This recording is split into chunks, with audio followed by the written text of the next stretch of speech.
Welcome to another special Novara Media live stream. Yesterday, we discussed whether Reform could become the largest party at the next general election. And today we're discussing whether Labour are doomed. Now, that could be taken in a couple of ways, I suppose. Firstly, are they set to lose the next general election in 2029? And two, has politics and society changed so fundamentally that the Labour Party in its current form is just finished? To discuss that question, I'm joined. You know who I'm joined by? I'm joined by Sarkar and Aaron Bastani. How are you both doing? I'm very well. Aaron was coming out with some controversial opinions before we even went live. He said that if David Beckham wasn't so good looking, he'd be more highly rated as a footballer. So in a way, he had pretty disadvantage rather than pretty privilege, if I understand you. That's correct. I think he deserved that Ballon d'Or in 1999. I think he deserved it. But we're talking about Labour, whatever. I don't think pretty disprivilege exists. I don't think anyone can be too pretty. You can't be too rich or too pretty. Well, I think actually, Michael, I think that one of the reasons why people don't appreciate your journalism to the extent that they should is because you're so good looking. But anyway, that's a separate point. I went through a phase where I was like, I just really want to look like a model, sort of in terms of kind of Googling work that could get done. Didn't do any.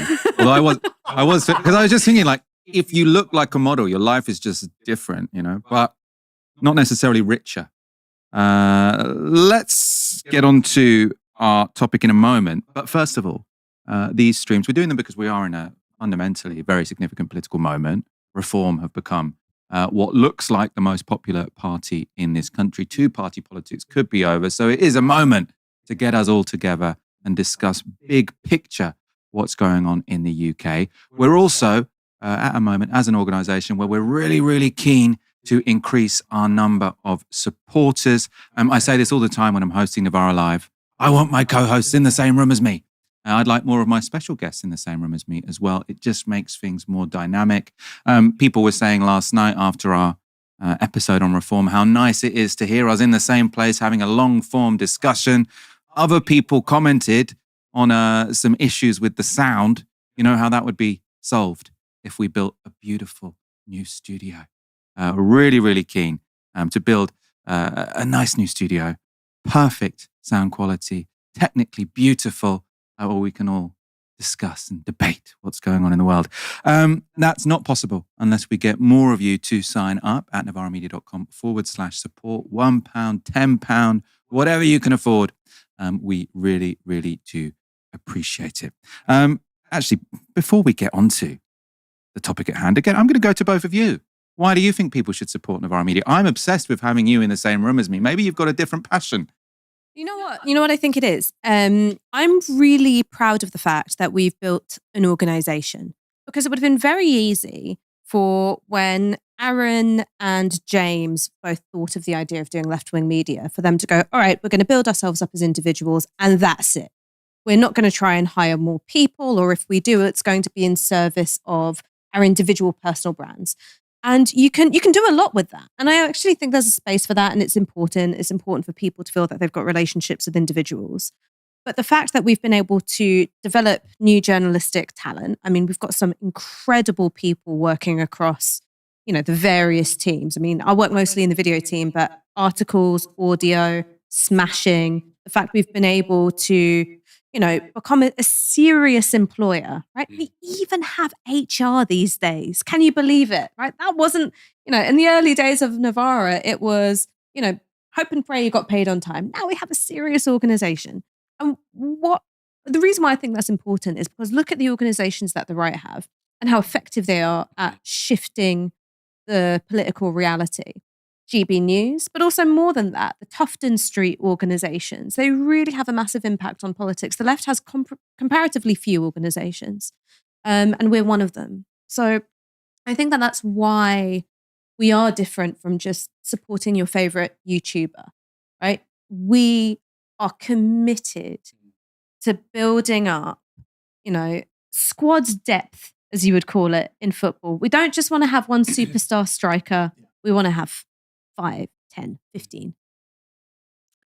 I think that's very well said. I think we are an organisation. It's important we're an organisation rather than James and I pursuing that path, because that means we can criticise without fear or favour this or that politician, this or that figure, And the left really needs that, right? And if you go into a legacy outlet, ultimately you're going to be answerable to somebody else. So I think people should support us because we're going to be a critical part of building the left and shifting left-wing discourse in this country. That doesn't necessarily mean there's a bunch of talking points that we want to arrive at in 10 years' time. But I think we all broadly agree on this. We live in a society with labor and capital. Capital exploits labor. How do you get a good deal for labor? And how do you have a level of social justice that's, certainly superior to where we are right now? And I think you don't get there without a different kind of media. And I think Novara media in this country, at least, is a very big part of it. So if you already are a part of it, thank you so much. If not, you know where to go. novaramedia.com/support. Let's get on to the question at hand. The Conservatives had an especially bad local elections. Labour's also terrible. So they came fourth. They scraped through in a few mayoralties, lost their 16th safest seat. And now, this is quite significant, I think, YouGov have Reform with a 7-point lead over the Labour Party, which is, people were talking about how in 2019 you had those European elections and afterwards where there was four-party politics. And then actually, and by the time of the next election, it looked very different. Having a 7-point lead for Reform is quite different. But we're talking about Labour today. How screwed are they? Were you surprised by how badly they did last week? No, I wasn't surprised at all. When it comes to Runcorn, the writing had been on the wall for some time. There's multiple reasons for that. One is the circumstances in which the by-election was called. For it to be so soon after the July 2024 general election, and for it to be because then Labour MP Mike Amesbury had gone Jake LaMotta, raging bull on the face of a constituent. That's really bad. It's profoundly disappointing. And I think that gets people thinking, who are these bunch of jokers, right? Total clown behavior. It's inherently delegitimizing. And then you've got the backdrop. And the backdrop is, and we're going to, I think, come back to this in so many ways, is that I don't think Keir Starmer or Rachel Reeves have a particularly good read of domestic politics at all.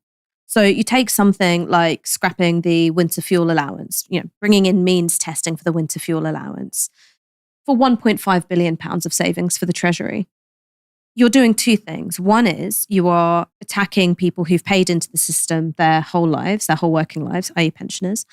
And two, you're attacking a cohort of high turnout voters who are spread out geographically. Because here's the thing, is that if you betray renters, if you sell out young people, luckily for you, they're piled up in electorally useless concentrations, because it doesn't matter if you win a seat by 60 votes or, 16,000, right? An MP is an MP. But with pensioners, their geographic spread, as we know, can decide elections. And I'm so puzzled by how, Morgan McSweeney, his big sell was, I'm obsessed with Tory Labour switchers. I'm obsessed with these people. Those are my people. For something so tone deaf to get through, it makes you wonder if that, mega intelligent supercomputer reputation was all just smoke and mirrors. And I think so many of the things that we're going to discuss tonight, but going back to the Runcorn result, the Doncaster mayoralty scraping through, but city council seats changing hands to Reform. A lot of that can be put down to Keir Starmer wants to be at the lectern, looking statesman-like, flanked by other world leaders. And I think that he's outsourced a lot of domestic policy to Rachel Reeves. And her finesse, she doesn't have a discerning ear for the country she's a part of governing. No, I think that's entirely right. And it's really telling that on the day of the day after the local elections, obviously people are going to the ballot. The day after is when you get the big news story on the Friday. I believe he was an armaments company, was a drone factory, talking about Ukraine and how they're using this technology on the front line. I was bewildered. I was like, what on earth is going on here? And in terms of the Morgan McSweeney thing, this is really fascinating because somebody, I'm not saying it was Morgan McSweeney, was briefing the Financial Times that apparently when that policy was being talked about, he had his head in his hands because, of course, at that point, he wasn't inhabiting his present role. That was Sue Gray. He didn't have the seniority So now it looks like sort of Morgan McSweeney's saying, I had nothing to do with that. It was really dumb. Wasn't me, Gov. You're right, £1.4 billion to torch so much political capital. There was a great phrase again in the Financial Times. It was in print over the weekend. It got edited out of the digital article, interestingly enough, by Jim Pickard, who's very much a Labour outrider, I think. And an unnamed Labour MP said that it was the original sin of this government, their words, and that it said to the electorate, this is whose side we're on. We're not on your side. You just won a cost of living election, and you're telling the electorate you're not on the side of the average person. Of course, loads of people out there will say, particularly Labour activists, will say, well, look, wealthy pensioners were getting that money. They were getting those benefits. They don't deserve them. This is politics. You don't go from 12 million recipients to 2 million. You might take it from 1 or 2 million. Okay, that's a debate to have. What they did was incredibly stupid. And I think what gets the core of this whole conversation really is that their conception of politics is outdated. It actually belongs in the 1990s. And Rachel Reeves and Keir Starmer did this by spreadsheet. They were literally adding up numbers. Okay, if we do this and this and this and this, will it get us X amount of money for the NHS? What they didn't realize is actually, at the same time, you're building a block of interests who become very radicalized very quickly. That's what they did with small businesses and national insurance, with farmers on inheritance tax, with pensioners with winter fuel allowance cuts. Politically, just the most idiotic thing I've seen probably since the Liberal Democrats voted for tuition fees to be tripled in 2010 after saying they'd get rid of them. And what do you think? So you say you think they're sort of doing politics in 1990s mode. So I suppose getting to what that means will have a role in terms of sort of discussing what it could mean for the Labour Party to improve their showing. And I suppose, do you think it's sort of the attention economy? So, Chris Hayes, smart guy, he's sort of written this book where he's saying what's sort of unique and special about this moment is the fact that you've got all of these companies, all these different things competing for our attention. And unless you are constantly, proactively trying to get people's attention, like a Donald Trump, even maybe like a Macron, I'm not sure, you're just going to completely lose. And one thing that Keir Starmer and Rachel Reeves and all of them are terrible at doing is getting attention. When you look at Donald Trump, he's doing a press conference like every day. He is constantly, whenever you turn on Sky News, it always says sort of at the bottom, breaking news, we're awaiting for a Donald Trump press conference, right? Like, again, all the time. And he realizes that attention matters.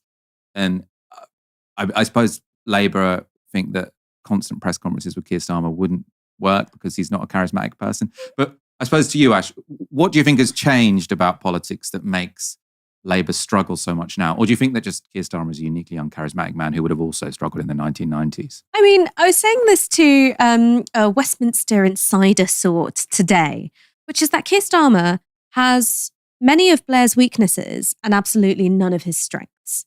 So Tony Blair was, I think, quite an astute reader of the emotions in front of him and very good at mirroring them back. So sometimes he would be relaxed, he'd be jovial, he'd even say, when people were impugning his integrity early on in the first Blair administration, he'd be like, maybe I got this thing wrong. Starmer is tetchy, he's adenoidal, he's stiff, he's staccato. And I thought this during the August 2024 riots, which is that would have been a moment where you could imagine Tony Blair in his shirt sleeves rolled up, looking down the barrel of the camera and defining who we are as a nation. You could really, really imagine. And I think Starmer struggled so much with the storytelling of that moment. And in fact, what has emerged from that, which I think should actually be a strong time for a prime minister. There are riots. If there's one thing that everybody hates, it's disorder on the streets and public disorder. Not everyone is a former anarchist like us, Aaron. But something which there's no one hates disorder more than a former anarchist. Oh, yeah. Everyone back inside. But that should be a strong time for a prime minister, especially if they get the storytelling right. What came out from that two-tier care, right? A real loss of control. And, the thing is that you don't want to overstate it too much. There have been some very successful politicians in British history who haven't been great communicators. I mean, Clement Attlee, what was it? Sheep in sheep's clothing is how Winston Churchill described him. Obviously, we weren't in the sort of attention economy time, but there's no denying that that was an era of win the peace, big ideas. What are the big ideas from Labour? He speaks in platitudes. So the responses to the local elections, he's saying, we're going to have to turbocharge that change. Well, what is that fucking change? The change people have seen from you is cutting personal independence payments. Winter fuel allowance comes up again and again on the doorstep. Councils going bust. So when people hear you saying turbocharge the change, they don't think, how are you going to make things different for the better in this country? What they hear, and I think they're right to, is you're going to do more of the same, but harder. You were mentioning sort of some quotes in the newspapers over the weekend, sort of what MPs were saying. One of the ones that I saw, actually, I saw a screenshot of it on Twitter, if I'm honest, was a Labour insider saying, the one saving grace for us is that the Greens are shit. And the argument was we're losing lots of votes to our right. All the momentum is with reform. But thank God there isn't a left populist party who is eating into our votes seriously from the left. Now, obviously, that is happening to some degree. There are some people going from Labour to the Greens, but there isn't a party with momentum that is, there's definitely not a party that's threatening to replace Labour as the party of the left in the country. To what extent do you agree that that is a saving grace of the Labour Party at the moment? I would say come back and ask me that question in a year. I don't think this round of local elections was the place where you test that hypothesis. We're talking about primarily Conservative authorities that were up for grabs. Next year, and we'll talk about this later on, you've got Scotland, you've got Wales, you've got basically all of urban England. You've got 10 combined authorities are being contested. London. Next May. Every authority in Greater London is going to be up for grabs. So I think that's when you would sort of make your conclusions there. I don't think that the Greens had a bad set of elections. I think, they're the only party that has gained councillors. I think now it's every set of local elections for the last 7 or 8 years. I think it's 7 years. No other party's done that. They are a different proposition to reform. The Greens want to be a political party that's here in 100, 150 years, like the Tories, like Labour. Does reform want to be in 150 years? What does that even mean? Does reform even exist without Nigel Farage? Maybe it does. I'm not dismissing them, but they're thinking right now in quite different terms. I do agree, however, that at the national level of sense-making media, which isn't everything, okay, the Greens are broadly invisible, and I do feel like they could be doing much better. And I think the only place I would criticise them wasn't with councillors, was the West of England election. That is your heartlands. At least make a play for it. I'm really into this stuff. I'm not a Green Party member, but I voted from the last general election. I only knew who the candidate was in the West of England mayoral race, I think the week before. I've forgotten their name now. There you go. They came third. It was a three-way race. I think there was 25 Labour, 23 Reform, 20 for the Greens. They could have won somewhere like that if they had a good, effective national campaign, but they don't. And rightly or wrongly, the Green Party mindset is we want to get 2 or 3 councillors in as many councils and local authorities as we can. And if you look at the local election results, it's fascinating. You'll find an authority in Cornwall or Somerset or Durham, and it will say Green +1, Green +2. So they're very widely spread. But in our system, that's going to take you a really long time. What I would say, and I've been able to see some of the Green Party operations up close because my best mate ran in a local council by-election in Tottenham and he won. And even though I'm not a Green Party member, I was fascinated by what the party machine was like. There is real variation in the level of competence and political experience in the party. So, for instance, when it came to this particular ward, he began campaigning. He was like, all right, where's our data? And because you've got to ask for the data within a period of 2 years and nobody had, he then had to build up the data picture from scratch.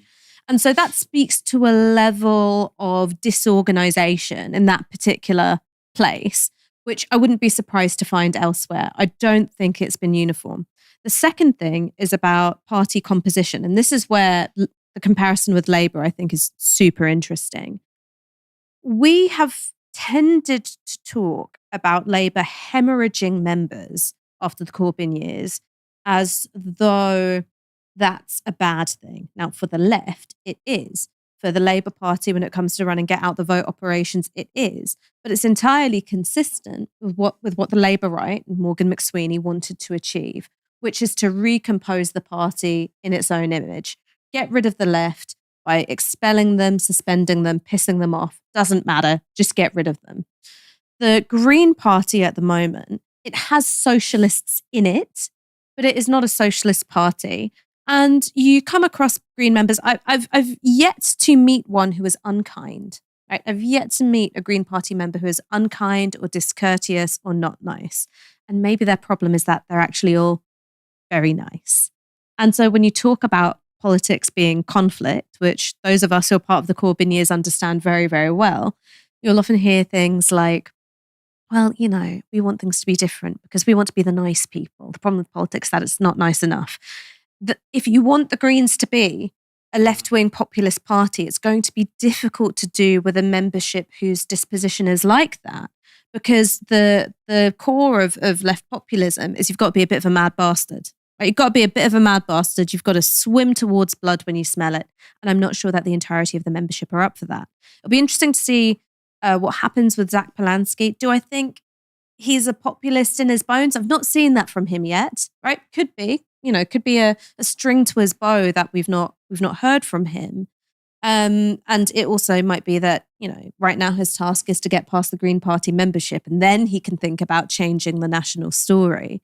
But how you get the Greens to be a left populist vehicle without recomposing the membership in some way, I'm unsure. Yeah, quickly on the nasty point. I mean, I saw somebody's tweet today, and it was responding to this clip that Joe put out about Green populism and Zach Polanski, and do they need to shed the woke cloak, so to speak? I don't want to get into that because actually the substance of what they were saying was different to how the tweet was titled. You can have radical policies whilst having actually quite normie rhetoric. I think that's probably the sweet spot personally. People are welcome to disagree. I think the habit of the left is to have actually quite unradical policy with hyper radical rhetoric, and you get the worst of both worlds. But anyway, I saw one person say that we're not leaving anyone behind this time, Well, you will, right? That's the point about politics. It's about conflict. And there are going to be policy debates within the party, especially if you want to literally run a state of 68 million people, you're going to disagree about stuff. Look at Brexit and the Labour Party, right? You're going to have to disagree about stuff, or proportional representation, or all manner of things. You're going to have to disagree about stuff. And I think you're right. That whole nice thing has been a huge hindrance to the liberal left and to the left for the last 10 years. And I think the Greens are the last bastion of that. The Lib Dems like to tell everybody they're nice.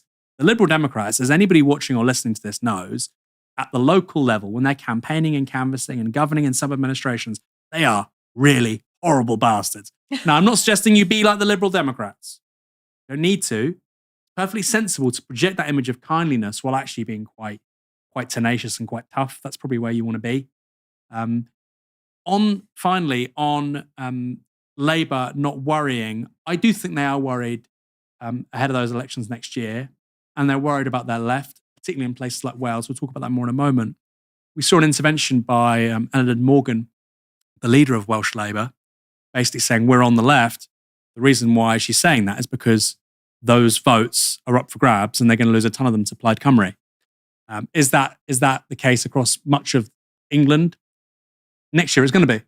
So I think it's going to be fascinating. And I think we're going to have a great time covering it. These are going to be fascinating stories next year. I'm going to go to a couple of super chats. Albert Davies Smith, Novara forever, hopefully, and Big Chip. Shout out to Michael for his great interviews earlier on today's Novara Live. Really enjoyed him respectfully and politely challenging the economics professor's worldview.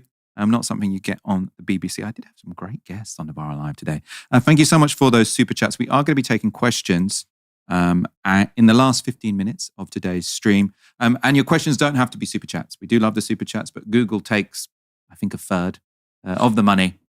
So if you want to support Novara Media without also by the back door supporting Google, go to novaramedia.com/support. You can sign up as a monthly donor, which is our favorite thing for you to do. But you can also sign up for a one-off donation.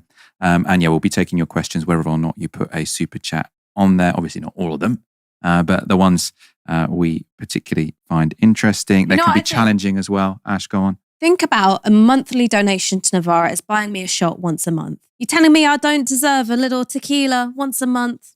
That's not what the money will go on, though. We should be clear. And if you're going to make it tequila, make sure it's Patron, not Jose Cuervo. Oh yeah. Okay, come on. She's not a cheapskate. What everyone seems to agree on from sort of various parts of the Labour Party, so going back to the Labour Party now for a moment, is that Keir Starmer needs a story. You hear this from people on the left, on the right, on the centre. What should that story be? Do you sort of have a pitch of sort of what story could he come out with and say, this is, I mean, the issue is also the delivery. He's a very boring storyteller. But put that to one side. Imagine a more charismatic Keir Starmer comes along. What should be the Labour Party's story if they want to survive as a government and as a sort of significant force in British politics? I mean, just very quickly, he's all over the place. He's all over the place. Just a couple of weeks ago, he was saying globalization is over. Globalization is dead. And this was in response to the tariffs. Today, off the back of the India trade deal, he's like, look at us. We're making a wonderful free trade deal. India used to be a protectionist economy, and now we can sell them as much Scottish whiskey as we want. Which, look, if my late grandmother was anything to go by, there's going to be a lot of Scottish whiskey being bought by India. But I digress. I think the fundamental point there is, well, those are two completely conflicting stories. I think that he was onto something. And this was maybe a year ago, 2 years ago, he said, I'm going to make fairness the defining feature of my project. Because I think that speaks to people on the left and the right. I think that most people feel that the way in which this country is run, who benefits, is deeply and profoundly unfair. Now, the problem with looking at storytelling in isolation is that you need coherence of policy to back it up. Whereas right now, the way in which policy is being made strikes people as deeply unfair. We've talked about, personal independence payments, we've talked about the winter fuel allowance, but also employers' national insurance contributions. Now, when you have national insurance contributions for employers going up, that affects your Greasy Spoon cafe down the road, just like it affects Amazon and Google. And I was talking to the guy who now used to run this really great cafe in Finsbury Park that I like to go to after my yoga class because they do a absolutely banging Cumberland sausage sandwich. And he was saying this just before the New Year's. He says, look, I'm going to close down. I'm going to move to the Caribbean and work in a bar because why am I, busting my back, working here day in, day out? I've got a landlord who lives in Miami. He owns all the properties on this street. He's putting the rent up. Yeah. And now my national insurance contributions are going up. What I wanted to do was pass the lease on to my son. But I can't do that in good faith because it's not going to be a viable business. So I'm going to shut up shop. I'm going to go from employing people to becoming an employee in the Caribbean. I'm going to have a nice life until I die. Right? That's what he said. It's profoundly unfair way to do it when you could instead go, all right, we're going to fund the NHS by taxing profits. Yeah. Right? We're going to do it we're going to, make sure that as businesses who are doing really, really well, it's going to be balanced on their shoulders. We're going to tax wealth instead. And then you've got this matter of, part of the rider for the trade deal. And I'm sure that India would not have agreed the trade deal unless this had been a feature of it, is that temporary workers for Indian companies won't have to pay into national insurance contributions. When you've just told everyone that employers' national insurance contributions are going up and they've just started feeling that pinch a month ago, what terrible, terrible timing. So that fairness story that they could have told, look at how it compares to the policy making. Look at how those policies are being presented and metabolized by the media. I know that people say Keir Starmer needs a story. I don't think it's the absence of story that's a problem because it's just words. It's just words. The problem is the policy. I would say the story is stop the rot. Things are going backwards in this country. And I think even if you just said to people, we're going to kind of just stop that and maybe try and just gradually go a bit forward, I think people would feel that's positive. Let me give you one little, you've given a great story there about what national insurance contributions hikes mean to working people. And I totally agree with that. If you want to run a high street business now, like a cafe or a restaurant or whatever, people increasingly are doing it because it's a passion project. They're not doing it to make any kind of money. They're doing it because they love their customers or they want to look after their workers. It's really, really hard. And what I would say is, in a similar vein, Ash, last week, Michael, I was at home my wife said, "Oh, I saw a Ferrari on our road. I wonder whose car that is." We have a think. We have a look. We talk to each other. Of course, it's an HMO landlord's, right? This is this would have been a low middle class road 10 years ago, full of families, some 3-bed, some 4-bed, some 5-bed. And now you've got a guy who has no connection to the area coming in with a Ferrari, take his money. And by the way, the house, which is the HMO, the front looks like shit. There's no front garden. There's no back garden. On the back of the house, it's rendered, but there's no paint. It looks like a dump. And that guy is extracting value out of the local area. And if I was Keir Starmer, I would say people like that are not going to succeed in Britain anymore. They're not going to succeed in Britain. It's been happening for far too long. This idea of fairness as well. He said fairness, then he says growth. Often these two things don't go hand in hand. And that is absolutely the case with this India policy. I'm sure that the trade deal we're doing with India is going to make line go up. I'm sure. I believe that. We're going to get cheaper, textiles, cheaper shoes. The Indians are going to get cheaper, smoked salmon and whiskey. Okay. But actually, if you look at the small print and what it means for employees in the service sector, in accountancy firms, in the kinds of firms where India is finding really, really big scale right now, I think a lot of those guys are going to see themselves replaced by Indians. And people say, it's only temporary. It's 3 years. Okay. 3 years is not, it's temporary, but it's 3 years. Okay. So it's not like 6 months. It's 3 years. How many people, move on with their job after, say, 3 years? It's quite a significant amount of time. So I don't think Keir Starmer can have any story, just to answer what you're saying, Michael. I don't think it's possible. I think he's a dud. I think he's defined himself with the electorate. But I do think that whoever replaces him, if they were to be successful from the party's left or the right or whatever at this point, they would have to be deadly serious and very honest with the public about how bad things are. Things are terrible. Rachel Reeves was saying, there's a £20 billion black hole. Bullshit. The deficit was 120 billion. If the Tories were coming in, they would say the black hole was 120 billion. But Labour, there's a 20 billion black hole because we've looked at the numbers. No, 120 billion. The interest on debt payments from last year were over 100 billion pounds. Level with people about that stuff. What does that mean? It's going to mean some tax increases. It's also going to mean, and this is the thing they can't do because of the interest rate they represent, shrinking the administrative state. No more quangos, no more OBR. Is that going to say much? So I suppose in a way that's it's quite a conservative vision in a way. You're saying they should have gone even harder on, we need to save loads of money. Because they did. I think their strategy was, we're going to come out here and say everything's really shit and we're going to improve it, but it's going to take a while. That kind of was their strategy. And then they said, one of the reasons we're going to do it, or one of the ways we're going to do it, is efficiency savings. So how different is your story to what they tried but So failed? there was no colour when they said things are shit. They mean that the country's finances are shit. No, things are shit because basically this country's housing policy for the last 15 years is to turn terraced homes into 6-7 bedroom bedsits and HMOs. That's been the country's housing policy. So they needed to, I think, be much more overt in terms of what's going wrong in this country. In terms of the money saved, I think you could shrink the administrative state and you could probably save 15, 20 billion. And that's before you talk about things like defense, okay? Like Trident. Maybe we don't want to go there. That would save a hell of a lot of money not having Trident. You would say... The missiles don't even work. They don't work. They don't even work. But what I would say, Michael, is it looks very bad to get rid of the winter fuel allowance while you're creating a panoply, a smorgasbord of new quangos. I think if you get rid of quangos, if you say we're going to shrink the administrative state, and okay, some people over here, we're going to change inheritance tax thresholds for agricultural land. You've got to pitch in. Nobody has felt over the last 10 months when they've been on the receiving end of these changes, whether it's employers with national insurance or winter fuel allowance or PIP. Okay, well, let's say we're doing our bit. Let's say I appreciate your diagnosis. Who else is doing their bit? Is it big business? No, it's not the FTSE 250. Is it the landlord? No. And so I think that's how if you're taking what they've done in the last year on its own terms, it could have succeeded maybe if they'd adopted that approach. I'm going to go to some questions. We'll sort of switch between your questions and my questions. Luigi Federici, I like this. Green will always be hamstrung by the environmentalist image. Most people obviously do care about the environment, but it's not more important to the average person than keeping a roof over your head. We sort of talked a lot about different green leadership strategies. Can they be meaner? Can they be more populist? Is a limit or a ceiling for the Greens maybe that they're called the Greens?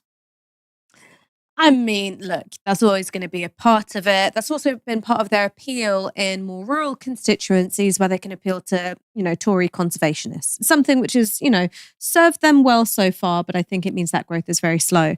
When it comes to contesting diverse urban constituencies, everyone knows that you care about climate change. You don't really have to talk about it because everybody knows that already.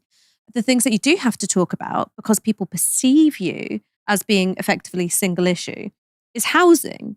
It's, especially in the area where I live, fly tipping, right? We've got the vans coming around and, dumping the massive refuse sacks because they're basically running a business to do it. We want them to, talk about things like adult social care, children's social care. We want them to talk about things like taxation. They've been moving in that direction, right? They've been moving in that direction a bit. But again, there is the question of the membership. So if you are someone who wants to run as a Green candidate, you've got to get past the membership. And the membership still really feels really strongly about things like we want more tree coverage. And tree coverage is great. I live on a tree-lined street. Really, really appreciate it.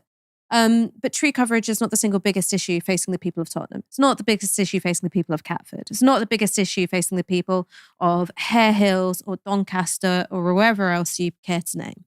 And so it does have to fight against that perception somewhat. I also think that they've got, I'm going to sound like such a tanky right now. Go on, mate. Too much democracy.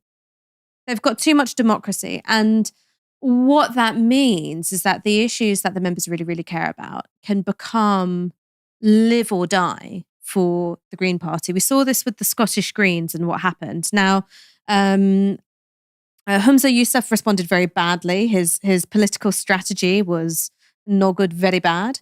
But basically what happened was the Scottish government said, we're going to accept the recommendations of the Cass review.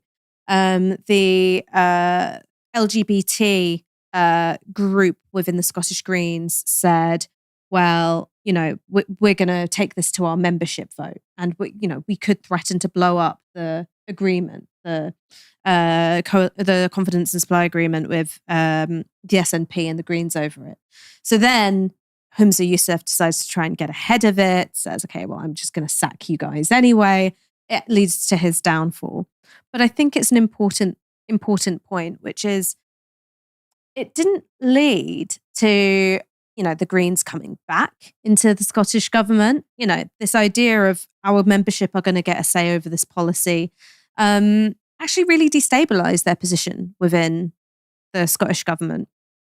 If for you, the recommendations of the Cass review are your number one issue, I completely respect that and understand that. And I really see the moral case for it. That is not where most of the country is at.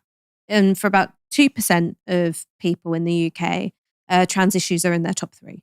And let me tell you, all 2% of them work for the fucking Guardian and they are transphobic as all get out, right? Like, I don't think even trans people are like, they should be in our top 3. But it's a very, very narrow section of the electorate, but it's very well represented within the Green Party. So I think that is a challenge in terms of how are we going to get an economic populist message out? Because on the one hand, you still have this membership that cares very, very much about the environment and wants that to be front and center for the candidates that they select. And then the second thing is a culture of internal democracy, where it means that issues which either most of the country don't think of are as important as you do, or the country's polarized on, but you're on the minority side of it. Those are not only important to the membership, but the membership have got the whip hand over the leadership in that regard. So I think all things in moderation, including moderation and party democracy. I think that's a really good response. I would add that the Greens can be very large. I mean, we've got an example in Germany. They were the second largest party, and not the last election, but the one before that. So the idea that because you're Green and you have Greens in the name, that you can't be a major force is just not correct. They've been in government in the Czech Republic, or Czechia as it's now called, also Ireland, but as a very junior partner. So Green parties can be very large. Other European countries too. They've been pretty successful. There's probably a ceiling on the Greens in this country. It's a lot bigger than it is right now. Probably is where the Lib Dems are, right? Probably in the 70s or 80s. So I would agree that yes, you're not going to be as capacious as a centre-right party or a centre-left party like the Tories and Labour have been historically, but you can be very, very large, and you can certainly be a kingmaker. And I also think the gift of that is as well, you can bridge ideology. You can bring in conservationist Tories who actually quite like the idea of some beaver kits locally. What now? They're baby beavers. They're called kits, I think. not a kit for beavers. No. I mean, look, My fellow RSPB members watching and listening will know what I'm talking about. They quite like the idea of maybe a little bit of rewilding and whatnot. So I think, it's a strength as well, right? Not being an identifiable left-wing or right-wing or centre-right mainstream tendency means you can bring people from both. I think the best bet for the Greens is going to be a couple of dozen MPs and try and get proportional representation. That's got to be the strategy. Most of their target seats, though, are going to be in, what you would describe as multiracial, working class, urban constituencies, because that's where last year, and I think Gaza was very important for that. That's where a lot of the time they came second. What's interesting to me is if you look at the 2024 results for the Greens, is again, I'm going to, speak here as the ambassador for Tottenham. But the Greens came second behind David Lammy. They ate into his majority, and they basically ran a paper candidate who didn't do any campaigning, never heard this guy's name before or since, and they managed to eat up a sizable chunk of the vote because lots of people were supremely pissed off with David Lammy, specifically about Gaza. I should be the candidate in Tottenham for the Greens. I've just realised, it just comes to me like a thunderbolt. No.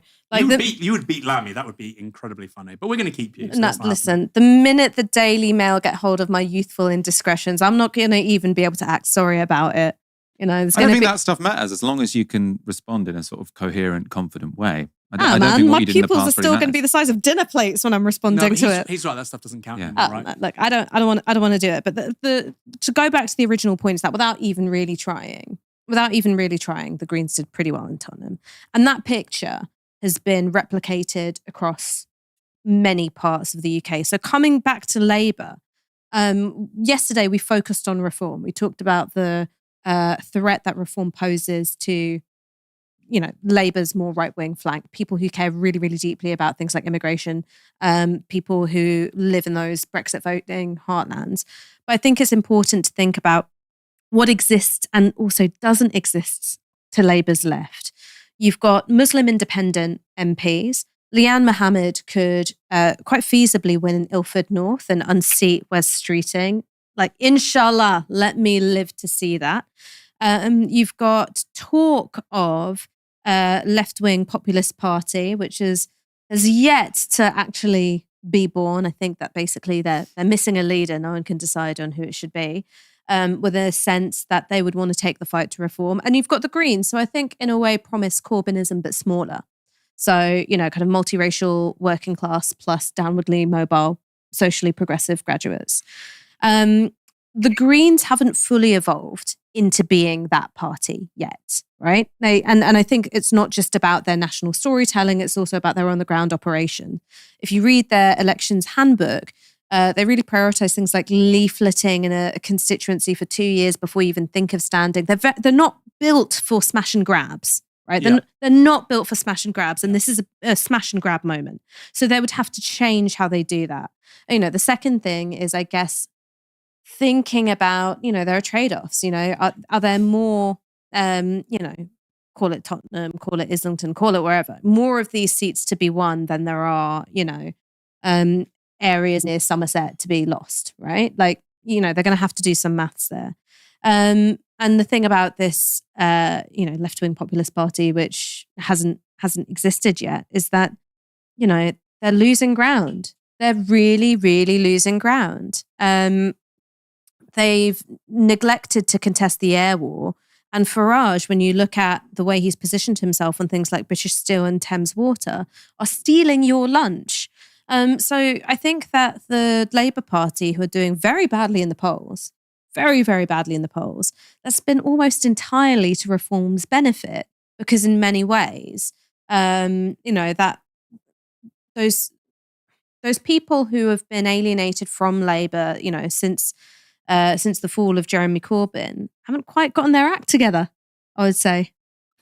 It's a great comment from Adam Kalabiska. Hi, Czech person here. The Green Party was indeed part of the government, but that was way back in 2006 and haven't been in parliament since. They have been essentially replaced by the Pirate Party. And what I love about that comment is the idea that there's a higher ceiling for someone called the Pirate Party than someone called the Green Party. Oh, I'd never vote someone called Greens, but pirates. I think the Pirate Party in government in Iceland, maybe. There you go. Maybe that's what we need. I've done 2006 in the Czech Republic. Now I'm doing Icelandic politics. Stephen Jackson says, is it possible for the Greens to be nice internally, debating and reaching consensus, but fighters externally? I'd say no. I think we've sort of covered that, so I won't put that to you guys. I'd say, if what you do is a lowest common denominator, and I say that in the nicest possible way, this is the platform that everyone on the left can most agree with, you're going to get something that can't really sell to the public. I think you need some pick and choose. What's interesting is that it depends what bit of the Green Party you're looking at. So I think, within, sort of constituency, level parties and, borough level parties, like the culture is quite nice. Like I said, I've not met anyone who is unkind in any way. In fact, sometimes too nice, and I feel like such a knob because I'm like, oh God, have I been psychologically broken by the experience of Corbynism? Where you have had a bit of the old fisticuffs and, blood being drawn, metaphorically, not literally, is when it comes to a particular committee. I think it might be the London Regional Party, I'm not sure, where you've had a group of people who feel very, very strongly motivated about trans rights and have used their position on the committee to suspend and expel people who they consider to be more gender critical. So that's actually been an area where, the knives have come out. So I when I'm talking about, nastiness and disposition, what's interesting to me is that there are some areas where, there is an embrace of conflict, but it's not something which is uniform across the party. And it's not necessarily the ones that's going to win them the votes. I mean, look, I think it's something where, again, I can really understand if it's something that you feel very strongly about. It's not going to be something which is going to change your national polling picture. Did you want to comment on that? Conflict, being a bit nasty is really good. I think a lot of people on the left didn't buy this, but the way that Starmer treated Corbyn early doors, which was horrible, by the way, it was disgusting, and obviously he shouldn't have done it. It goes down quite well with people. Corbyn should have done that with Blair. Corbyn should have said, look, he had some achievements. He got a lot of things wrong. Frankly, it's not the same party anymore. Be nasty. Show some oomph, some leadership. You're in charge. It's okay. Don't overdo it and never punch down. That's the key thing, which Starmer doesn't seem to understand. Do not punch down. Did you see some polling that came out yesterday, which was, what would you prefer? A political leader who was like the Tin Man from The Wizard of Oz, all brains, no heart, or the Scarecrow, all hearts, no brains? Most people say they want the Tin Man. Less flammable. That's what I look for in a political leader. Really important. This is the best comment of the evening. John Moore. Novara have the fastest, easiest, secure sign-up I have ever seen. with the ever in all cap locks. John Moore, you are fantastic. And he's absolutely right. It could not be easier to sign up as a supporter for Novara Media. NovaraMedia.com/support. As John Moore so accurately says, Novara have the fastest, easiest, secure sign-up I have ever seen. Can I just say something quickly as well? We're talking about the Greens, even though we're meant to be talking about Labour. If there is a leadership hustings, I think Michael Walker should host something for Novara Media with the Green I'd love to do candidates. That. I mean, look, it might just be a coronation for Zach Polanski. That's what it's looking like at the moment. But if there is a race, there's Carla Denyer, Zach Polanski, maybe a few others. I'm sure it's not going to be a coronation. I don't think it will be. Carla Denyer hasn't indicated she's not going to run. No, but right now he's the only person who's put his hat in the ring. I think I can see Michael Walker hosting that live event. If people support our work, then maybe we can make that happen. My issue is I think this is a big problem with the Greens, that until about 2 weeks ago, whenever I had to think of who the other co-leader of the Greens is, I had to Google it. I do remember it now, Adrian Ramsey. But it is a problem if, as a political journalist, I can't remember the other guy. Look, it's so basic, but it's true. 2 leaders that nobody's heard of is a lot worse than 1 leader who's nobody heard of. Because 1 leader that nobody's heard of can make an intervention, no negotiation, and build up something for themselves. But when you've got 2 people who may as well be in witness protection, I think that's unfair on Carla Denyer, the witness protection. But I do think that So if you're already a small party and it's very difficult for anyone to remember who you She's are, got more profile. don't make it twice as difficult. She's got more profile than Adrian Ramsey, right? That's true. But that's you're grading on a real curve there. Adrian Ramsey is like Ray Liotta in the final scene of Goodfellas. You know, he's in witness protection. Nobody knows who the guy is. He's working as a postal worker in rural Nevada. Okay, I agree with you. All right, let's get back to Labour for our final 10 minutes. Jeep. I think this is astute. The strategy I don't hear about is do something. So Mark Carney in Canada, approach to housing is a step towards a universal basic service. People are tired of incentives and policy for private industry. Do the things. Now, unfortunately, I'll have to look up this. I'm not that aware of Mark Carney's housing policy, but this discussion about a politics of doing stuff, I think is very important. And I think it's the exact opposite of Starmer's Labour Party. So I was thinking about this the other day, that I think Labour under Keir Starmer is the party of computer says no. Yes. It's like we would really like to stop the boats, but computer says no. We'd really like to give you a winter fuel payment, but computer says no. Right? I meant to come up with a position about what a woman was, but I couldn't until the Supreme Court said so. And now if you want me to change the legislation, computer says no. Everything is like, I'm sorry I'm doing this, but there's no alternative. I can't really explain why. It's like, OBR, can Keir come out to play? No. No, I think you're completely right. And there's a passivity there. And I think that you see it most clearly with the OBR. So this was, and they're so short-termist, this Labour leadership. You know, they think in terms of very, very short political cycles. So when it comes to the sacred status of the OBR, the reason why Rachel Reeves said, we're going to have their forecast every time before we deliver a budget, that was their response to Liz Truss. Because rather than taking on Liz Truss as tax cuts for the rich, it was, you've been so reckless. You've been so reckless, and you've not listened to the bean counters enough, which is really what you should have done. And, obviously, Liz Truss is an absolute moron. I mean, she's not a bright lady. She's not a bright lady. She's got that vacant look in her eyes, like she's just accidentally microdosed. She was never going to be a particular political threat, and they chose the wrong dividing line to take. And I think because, Liz Truss went down, having girl bossed into the sun, she went tumbling into the sea. Labour thought that was an endorsement of their strategy. No, the thing is, Liz Truss was a uniquely weak opponent. It was Liz Truss. It was Liz Truss, right? Lads, it's Liz Truss. Rishi Sunak, again, very, very weak candidate. Each time they thought that was an endorsement of their strategy, they thought that people really wanted to hear that the OBR would effectively dictate the fiscal constraints for a Labour budget. They really, really believed it. And now can't talk about anything else down the pub. Right? They're going to listen to the OBR, folks. Go vote Labour.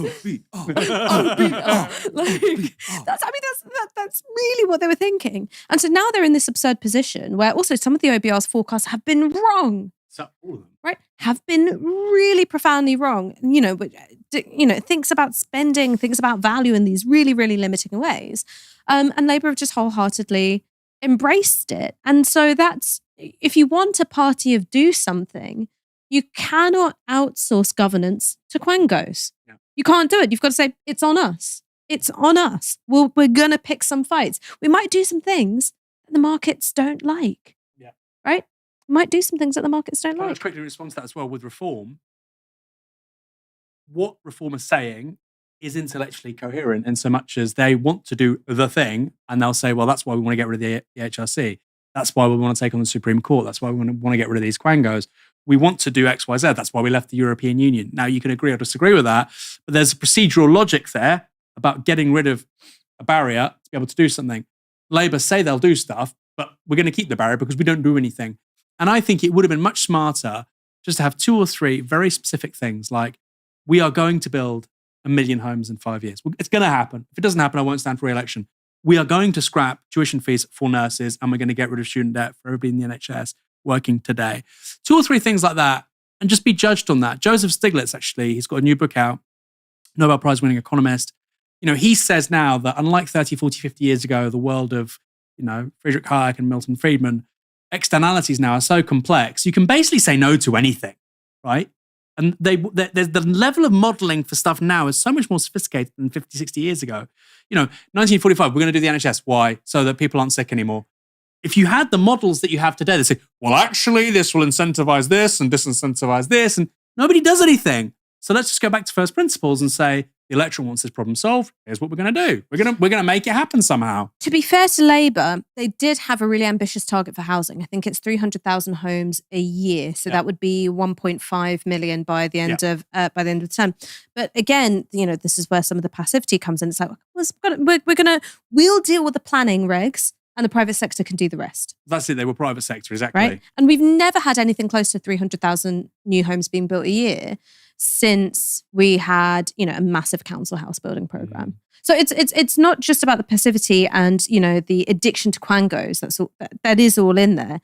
It's also this sense of having, imbibed and accepted some of the core tenets of neoliberalism, like these things of the market to sort out. We just create the conditions and for the market to exist in. We're not going to participate in it. And the second thing is, as I said this at the beginning of Keir Starmer's term, I said, every single policy announcement, I want you to draw 2 columns. One is called cheap and one is called spenny. There's lots of stuff that stacks up in the cheap column. So, we're going to loosen up the planning regs. We're going to, say no more bat tunnels, whatever, right? These are all things which are effectively products of paper pushing. But when it comes to things where it's like, okay, well, the state is going to intervene by doing this thing, by spending some money, putting our money where our mouth is. I think they should have said, we're going to build this many houses every year from now, and then also announce that we're going to fund 100,000 people to have an apprenticeship in building. And then Keir Starmer should have just gone and spoken to one of those people like every week.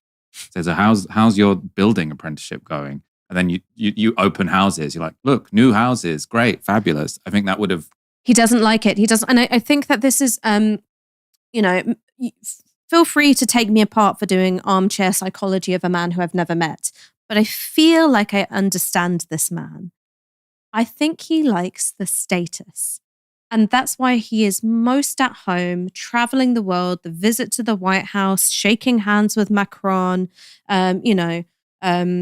standing in between Zelensky and Trump. He loves being surrounded by the lobby journos on the plane.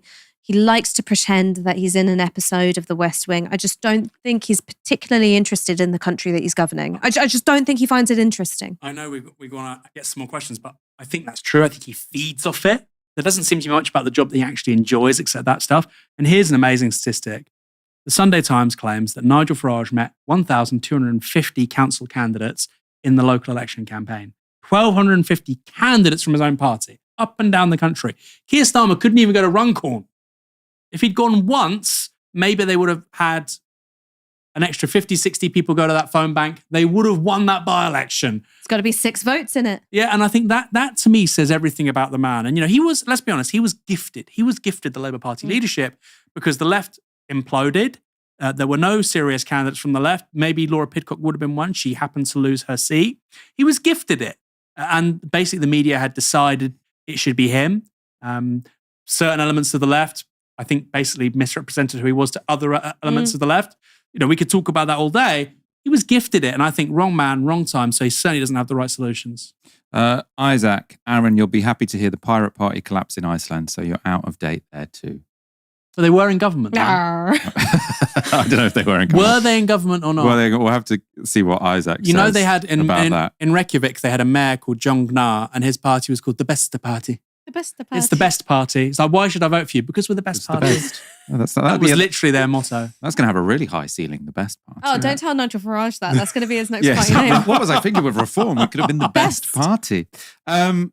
We're at past. We've been going an hour. I know you want to speak about what might happen in Wales and Scotland soon. So let's finish on this, which is what are going to be the sort of moments to look out for over the coming months and years? What are sort of the big moments in the calendar? Obviously, you have got elections in London, in Wales, in Scotland, in other parts of the country next year.